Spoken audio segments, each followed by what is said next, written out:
جب علی کو گرین میں لٹا کر گھر لے جایا گیا، جیسے ہی علی گھر پہنچے تو علی کو خون میں نہایا ہوا دیکھ کر زینب و کلثوم نے سینہ و سر پیٹنا شروع کیا۔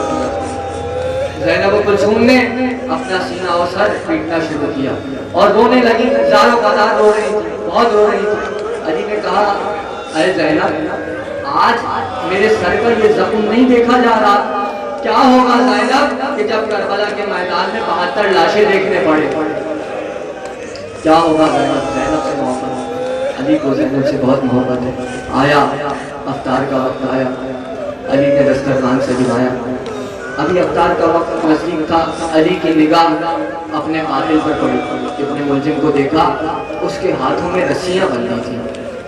علی نے کہا کہ حسن مجتبیٰ، اس کے ہاتھوں کی رسیاں کھول دو، میں کسی کو قیدی نہیں دیکھ سکتا۔ کہا اس کے ہاتھوں کی رسیاں کھول دی جائیں، میں نے کہہ دیا اور آپ نے سن لیا، مگر ذرا سوچیں گے کہ علی نے کس سے کہا کہ اس کے ہاتھوں کی رسیاں کھول دو؟ علی نے کہا عباس، اس کے ہاتھوں کی رسیاں کھول دو، عباس اس کو آزاد کر دو۔ ابن ملجم کو آزاد کیا، اس کے ہاتھوں کو کھول دیا گیا، اپنے حصے کا شربت علی نے ابن ملجم کو پلا دیا۔ اب افطار کا وقت آیا، علی نے کہا عباس ذرا ایک جام آپ تو لے کر آؤ، پانی کا جام لے کر آؤ۔ ایک جانب حسن کو بٹھایا، ایک جانب حسین کو بٹھایا۔ جانے علی کو کیا یاد آ رہا تھا، کبھی حسن کے ہونٹوں کو چومتے تھے، کبھی حسین کے گلے کو چومتے تھے، بڑی حسرت سے دیکھتے تھے حسین و حسن کو۔ کہا عباس ایک جام آپ لے کر آؤ۔ عباس گئے اور جام آپ لے کر آئے۔ عباس پانی کا جام لے کر آئے، علی نے لرزتے ہوئے ہاتھوں سے وہ جام آب اٹھایا اور حسین کے دہن کی طرف لے کر گئے اور کہا حسین یہ پانی پی لو، مگر کیسے کہا، صرف پانی پلایا نہیں، علی نے کہا اے کربلا کے پیاسے، علی کے ہاتھ سے پانی، اے کربلا کے پیاسے، علی کے ہاتھ سے پانی پی لو۔ علی کو صرف کربلا کی فکر تھی، علی دیکھ رہے تھے کہ کیا ہونے والا ہے، یہ امت میرے لال کے ساتھ کیا کرے گی۔ ہاں 20 رمضان آئی، تمام صحابی علی کے پاس آئے، علی نے وصیتیں شروع کی۔ آئے میثم تمار، علی نے کہا میثم تمہیں میری محبت میں سولی پر چڑھایا جائے گا۔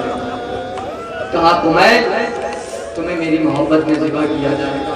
سر تسلیم خم کیا کہ اچانک آواز آئی کہ علی کا نابینا صحابی عبداللہ ابن عفیف علی سے ملنا چاہتا ہے۔ عبداللہ آئے، آ کر مولا کو سلام کیا، مولا نے کہا تم پر بھی میرا سلام ہو۔ عبداللہ نے کہا مولا ایک خواہش ہے کہ میں آخری بار آپ کے چہرے کی زیارت کرنا چاہتا ہوں، کیا میری بینائی واپس آ سکتی ہے؟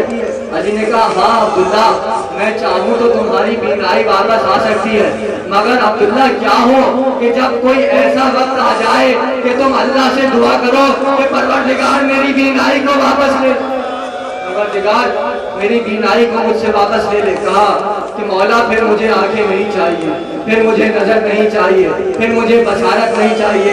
علی نے کہا جاؤ عبداللہ الوداع، جاؤ عبداللہ الفراق۔ عبداللہ اب علی کی آواز قیامت میں سنو گے۔ علی نے عبداللہ کو رخصت کر دیا، کہا عبداللہ بن حبیب اب علی کی آواز قیامت میں سنو گے۔ قیامت کا تو دن آ گیا۔ عبداللہ نے بازار کوفہ میں آ کر کہا ارے کیا قیامت آ گئی؟ کہا نہیں قیامت نہیں آئی۔ کہا یہ نہیں ہو سکتا، میرا مولا کبھی غلط نہیں کہتا۔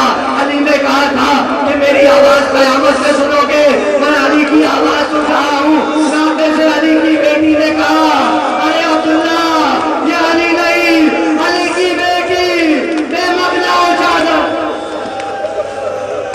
علی کی بیٹی بے مغنا و چادر بازار کوفہ میں آ گئی۔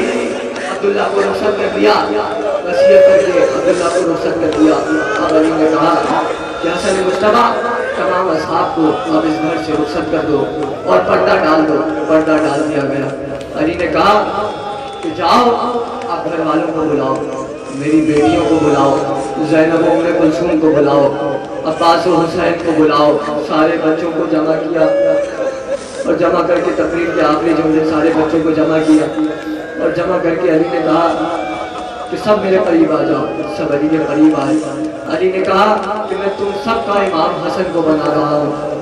عبداللہ اصغر کا ہاتھ حسن کے ہاتھ میں دیا عبداللہ اکبر کا ہاتھ حسن کے ہاتھ میں دیا، عبداللہ کا ہاتھ حسن کے ہاتھ میں دیا، عمران کا ہاتھ حسن کے ہاتھ میں دیا، جعفر کا ہاتھ حسن کے ہاتھ میں دیا، محمد حنفیہ کا ہاتھ حسن کے ہاتھ میں دیا، حسین کا ہاتھ حسن کے ہاتھ میں دیا۔ جب سب کا ہاتھ حسن کے ہاتھ میں دے دیا تو گھر کے کونے سے ایک بیوی کے رونے کی آواز آ رہی، آواز گریا بلند کرے، پروردگار آپ کی بلند ہوتی ہوئی آوازوں پر رحم نازل فرمائے۔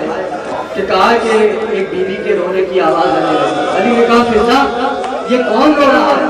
کہا مادر عباس ام البنین رو رہی ہے۔ کہا ام البنین کو بلاؤ، ام البنین کو بلایا گیا، ام البنین قریب آئی، کہا کیوں روتی ہو؟ کہا کہ سب کا ہاتھ حسن کے ہاتھ میں دیا، میرے عباس سے کیا خطا ہوئی تھی؟ میرے عباس سے کیا خطا ہوئی تھی؟